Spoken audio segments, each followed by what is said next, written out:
These ain't glorified gang or prison stories, man. These is lived experiences. Welcome to the Swang Low Podcast Show. Dude Rock Crip. It's an absolute pleasure to be back here at this round table amongst my round table family, man. Salute to all of y'all for joining me. Now, look, I told y'all that I was going to start spinning the block and introducing y'all to a number of people that I ended up meeting while doing prison time.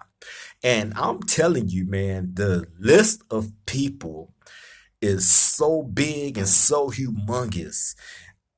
I'm gonna have to write down some of the people because I don't want nobody to feel offended if I forget to mention them, their name, where they from, and all this and that. I don't want none of that, man. So I'm gonna write down, as much as I possibly can remember because I have run across a lot of dudes that have big reputations from a lot of these different neighborhoods. So I'm gonna start putting out there the dudes that I've met over the years in the jail system, whether from I'm gonna start all the way up from juvenile hall up. Why not? You know what I mean? Because a lot of these dudes are historical figures from these different sections throughout the whole, I'm gonna say Los Angeles County, but in all honesty, like I've met dudes from different states that just so happen to come to California and get locked up and have to do prison time, which means like if you're from a different state, they don't separate you from the people in California. You're going to a California prison. You're gonna be on a California prison yard with a whole bunch of California dudes, and you're gonna do that time just like any other Californian. Just if I went out to a different state where I wasn't from and I committed a crime or was accused of committing a crime and had to do prison time in that state, then guess what? I got to adapt to whatever is going on out there. Point blank, period. And also at the same time, maintain who I am, my character, my morals, and everything that I stand for and push for. You feel me? So yeah, man. This is going to actually be fun because a couple of people that jumped out there to me and asked me like, hey man, have you ever ran across this person from here? Have you ran across this person from here? So I'm going to start putting out there of the different people, the numerous different people that I have run across over the years that, like I said, are historical figures from where they're from. Just giving some acknowledgement to these men, and the situations that we may have been in that led me to meeting them or them meeting me. However it went, when we was joined to meet each other, and vibe out the way that we may have, then I'm gonna put it out there. So this is one of them stories, man, right here of when I first went to prison. Um, I've told y'all, my experience from the first time I went to prison. However, I never told y'all about the very first person that pulled me to the side and laced me up on every single thing that I needed to know as an 18-year-old young kid that didn't know. Man, coming fresh off the streets. You don't know nothing when you enter that big old jungle of prison. And you got to remember, you're being thrown inside of a prison with people from all walks of life. Whatever you can think of that a person can do that would land them in prison, I was right there in the heart of that environment with these dudes. Point blank, period. So my first time going to prison, I was 18 years old. This was the year of 1991 when I first got my prison number. And I remember hitting the yard. I remember like not knowing what to expect, like being on guard and on point because you don't know. For anybody to ever experience something like that for the first time, you don't know who's gonna come at you, what's gonna come at you. So you was just on point. You like ready to get off on anybody. That at least that was my mentality as a young gang member coming from that Los Angeles County jail. Now, the Los Angeles County jail is a completely different monster from what the prison system is. The Los Angeles County Jail basically is a free for all. So you go in there, you in the wild. Then you transition from the Los Angeles County Jail over into to the state system, and that's a whole completely different field. You go there, everything is a little bit more contained, more respect is thrown around. Like respect is like at the forefront of everything that's done, said, how people act, all that. So when you hit the prison system, man, in California, trust and believe is night and day in comparisons to what the Los Angeles County Jail is. So if you've been sitting in the Los Angeles County Jail for a couple of years and you're seeing all this crazy, wild stuff going on, all that stuff that's going on in that Los Angeles County Jail would never happen in no prison system. All the back-to-back phase and fights and all that stuff, man, ain't none of that happening. It's consequences to everything that you do. So if you go to prison trying to pull any of that stuff, trust and believe, your career is going to be over with. So once I transitioned over from the Los Angeles County Jail to the prison system, I was in for a culture shock, point blank period. So I remember getting there, and I remember like tripping, like being the first time going out to the yard and just tripping. I didn't know what to do. I didn't know where the Crips hung at. I didn't know where the Bloods hung at. I didn't know where the Bay Areas hung at. I didn't know we wasn't supposed to go into the Mexicans area. I didn't know we wasn't supposed to go into the whites. Like everything was segregated and sectioned off. And all this stuff I did not know. But fortunately and thankfully, it was a guy there by the name. Now, let me say, at this time, when I had to, this is my very first time hitting the prison system. At this time, when I hit that prison, I had a couple of homeboys from my hood that was there. Lil Bird and John John, right? Both of these guys was there.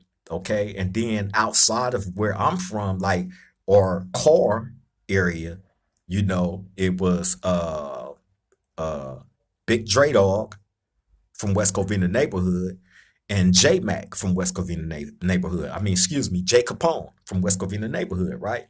So these was the only four people from my area on that whole entire yard. So just so happened when I get there, the very first person that laced me up on everything was the guy, Dre Dog from West Covina neighborhood. OG. Had been down for some years at that point, right? This was the year of 1992. And I remember him like pushing up on me and introducing himself, and me letting him know who I was, where I was from, and all this and that. Of course, he had heard all that before he even approached me.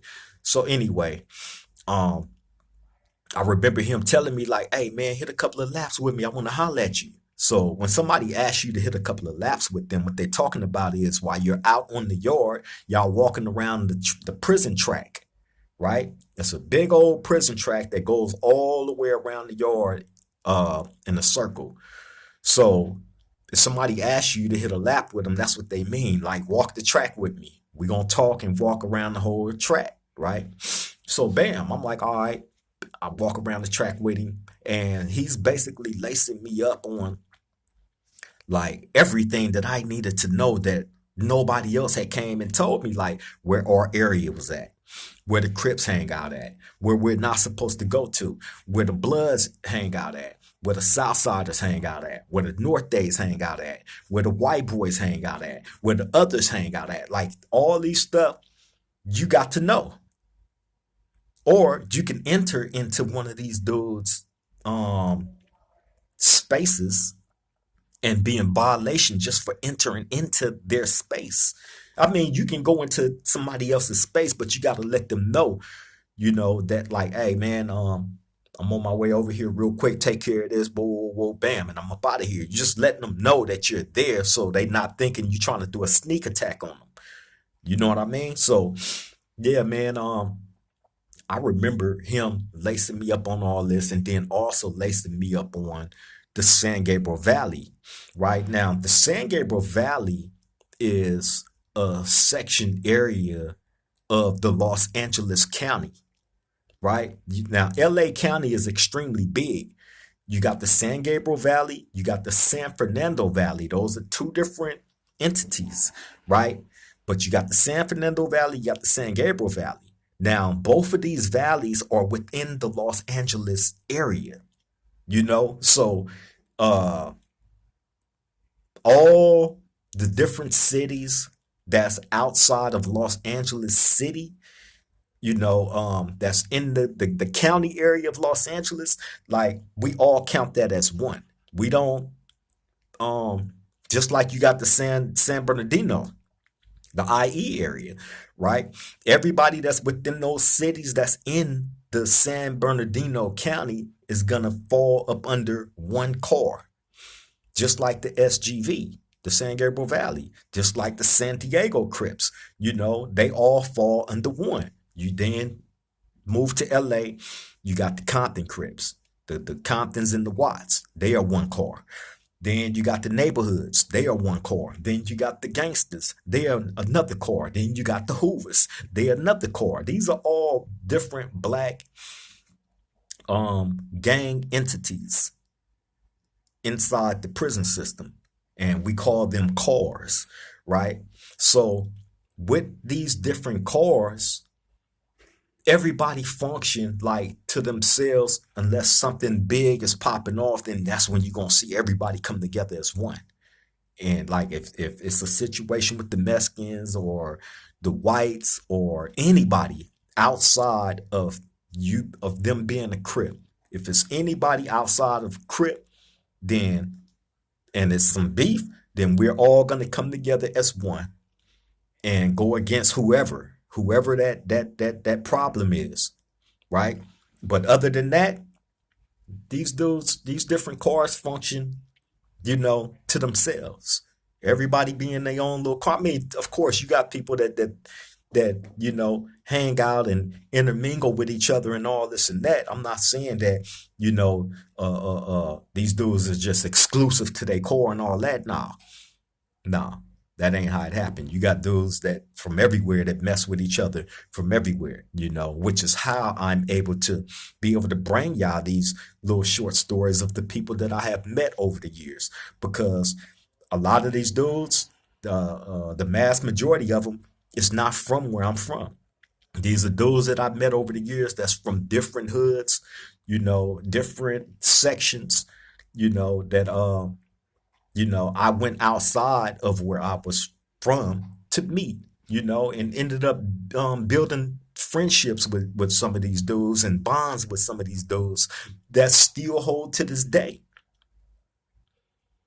You feel me? So, yeah, man, with the guy Dre Dog from West Covina neighborhood, right? He pulled me to the side. He laced me up on everything, man. And really, I didn't know nothing about the SGV as far as my car, how we was, when we hit a prison yard, how we formed together as one. Now, the San Gabriel Valley, the SGV, is consists of my community, the Do Rocks, the Altadena blocks, some of the West Covina neighborhoods. Back then, I'm speaking. This is like 1991, 1992, right? But a lot of the Pomona hoods, Southside villages, Trey 5 7s, ghost towns, necklands, a lot of the West Covina hoods, that was out back then. We all formed together as one, as the SGV. You know what I'm saying? Because everybody else got their car. Like I just pointed out to you, you got the Compton and Watts, you got the neighborhoods, you got the gangster. Everybody got their own car. So the SGV, we was our own car, our own entity. So and no, the SGV did not consist of any Bloods, Damus. You know what I'm saying? That's one thing we didn't do. We didn't do Crip and Blood in the SGV. The SGV was SGVC, San Gabriel Valley Crips, which consisted of the hoods that I just named out to y'all, or every Crip hood in the San Gabriel Valley. If y'all don't know which Crip hoods is in the San Gabriel Valley, I just named out some of them for y'all. So when you hit a prison yard, a lot of the times the SGVs is gonna come together and push as one. You know, I can't say that happens a lot as of today, but I know back in the days it did. Anyway, this guy Dre Dog is lacing me up on all that because before that I'm just on the yard. I'm just moving around. I'm not knowing like this is not a discussion that we had in the hood every day.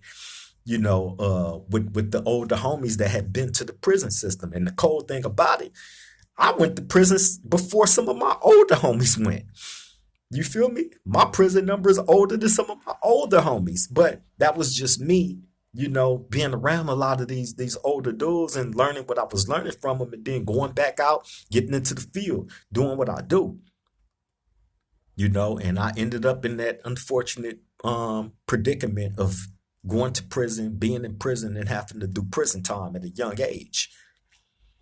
You feel me? So yeah, this guy Dre Dog was lacing me up on everything, man, and that's how I learned, pretty much that we all function as one, under the SGV banter, and from that point on, I've pretty much stuck to that script from way back then, and it's crazy, man, to think back of me being so young and so naive and not knowing nothing, but thinking that I knew everything and getting put into that jungle and with no instructions when you're thrown in there. Police can't tell you nothing. They're not gonna tell you nothing, on how to function on the yard outside of you going by their guidelines and rules and all that. But that's not survival for a person like me. So I needed to get that information from a person like Big Dre Dog from West Covina neighborhood. I'm thankful that like I said, like I pointed out to you, I had two other homies there, but he was the first one that I encountered before I even seen my homeboys. You know what I mean? And thankfully, he was on what he was on, and he pulled me to the side and laced me right, man. As far as what was what the rules of the yard was, what you was and what's not to do, where you was and what's not to go, um, stuff like that, man. You feel me? And who we hung with, which was pretty much to ourselves. You know what I mean? The SGV, we function as one. We with all the Crip functions and whatever. You know what I mean? But outside of that, like we functioned by ourselves. We was our own entity. We didn't click up with nobody or none of that. It was none of that. And you got to remember, when you're not an immediate person from the Los Angeles city, I'm talking about being a gang member, then you're gonna definitely like those is gonna want to know where you stand at. Like, do this dude really got the heart to even be around me like this? Like, is you really cripping? You know what I mean? So you definitely gonna, you know, get tested. And it's all about how you respond to being tested. You know, thankfully, I wasn't tested like that. I mean, it was a couple of, situations where I had to rise to the occasion of firing somebody shit up. But outside of that, like, we was really on some Crip shit. We was really, really banging back then, and I didn't have a problem with letting people know like this is what I'm on. Point blank period, whether it was a Crip or blood. I probably had more fights with Crips than I did Bloods, to keep it real. And that was just based off of respect. Like, you're gonna respect mine like you respect the next man. Like how you want your shit respected, you're gonna respect mine the same way. Or it's gonna always be an issue. We're gonna fight every time we see each other. Until you giving me that respect that you require from other people when they encounter you. Point blank, period. That ain't talking tough or trying to sound tougher than what a person actually is. That's a person that actually stands for something as a man, or you will fall for anything. Anything that's thrown at you, anything that comes your way, you're gonna fall for it like a sucker. You feel me? But yeah, man, Big Dre Dog, West Covina neighborhood, you know, was the first person that I encountered on a prison yard that laced me up on true survival skill as far as the necessities of what one needs to know when hitting a prison yard for the first time as a young dude, as a young gang member. You know, I can't really attest to how the Bloods get down with theirs. I'm almost certain it's probably close to, the same approach, but again, I can only speak for what I went through, what I've seen, and how I've encountered people, the new dudes that was coming in after me, after I was the new dude. You feel me? And I think that it's only right, which is why these videos of me being able to give to this platform is so relevant because we have a lot of young dudes, man. I remember somebody just recently came to me and was like, hey, man, like you be going hard on that 50-50 EOP stuff, right? And you got a lot of young dudes that's coming off the street that will end up on a level 2 and not even knowing that they not supposed to be there, that they being thrown on a 50-50 yard and this and that and blah, blah, blah, right?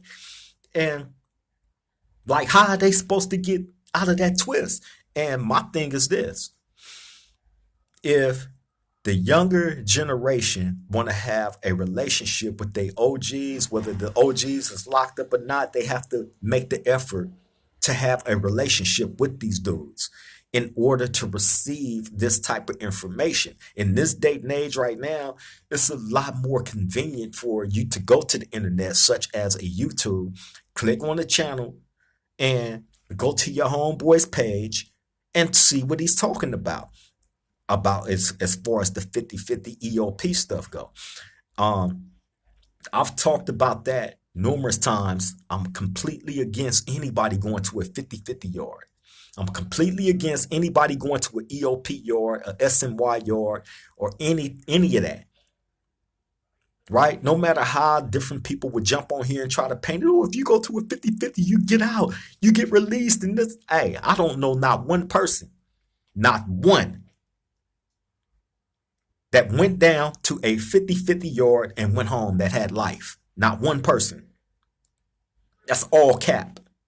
See, people will tell you certain things about that situation to soften the blow on them because they might be in that situation at that time and trying to figure out a way to get out of it.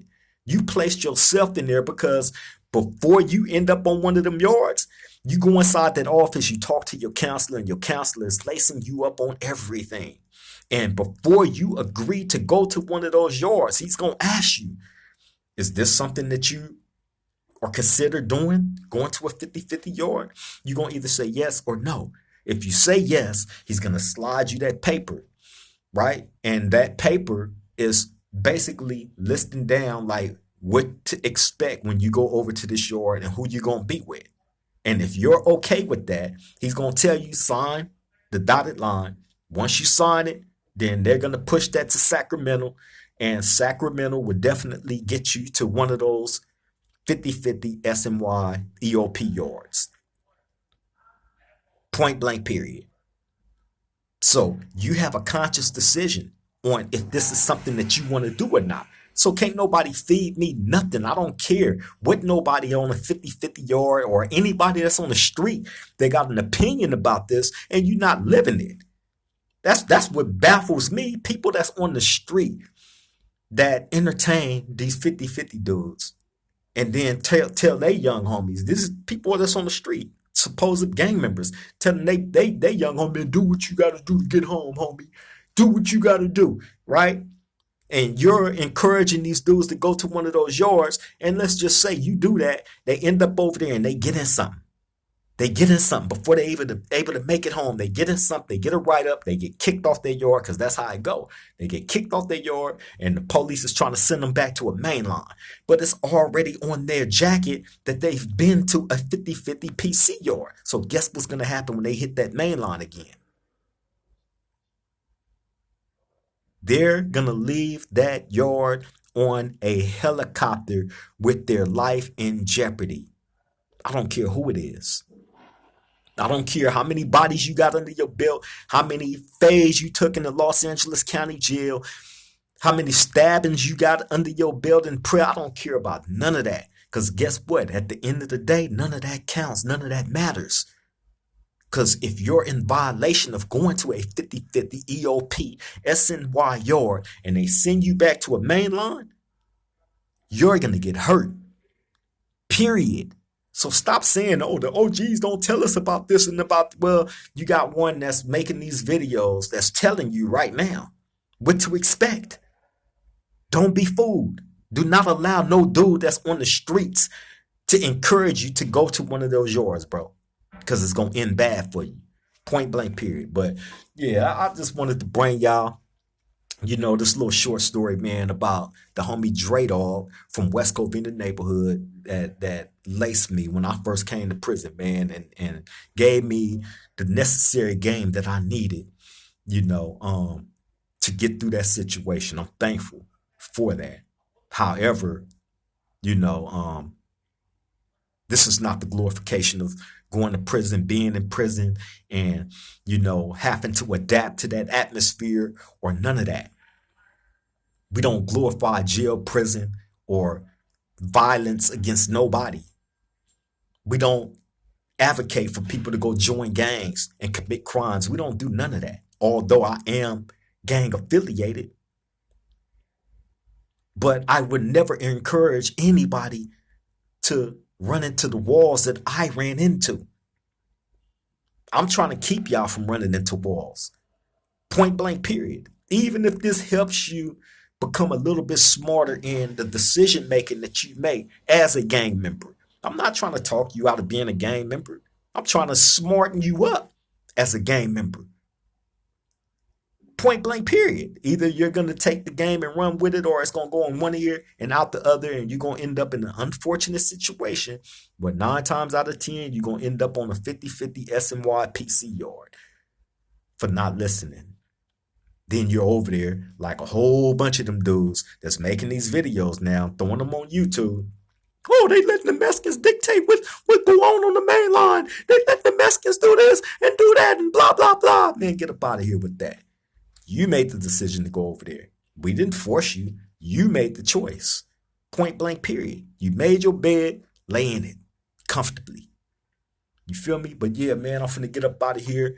Just wanted to deliver that to y'all, man. Y'all stay safe. Y'all take care out there. And if you haven't already did it, please take this opportunity now to like, comment, share, and most definitely subscribe to the Swang Low Podcast Show. Do, rock, creep. I would definitely appreciate that. And make sure y'all hit that notification bell so when we drop these videos, you'll be right there front and center. You won't miss a beat.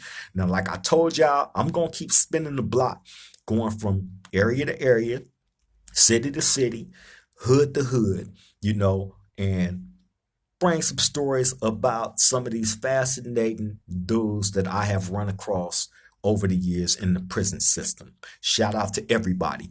But on that note, I'm going to get up out of here. Love and appreciate you all, man. Thank you for your time. I appreciate you. To the next time we meet at this round table, y'all stay safe. Take care out there. Most definitely stay vigilant, man. To the next time, I love all y'all. Triple gang.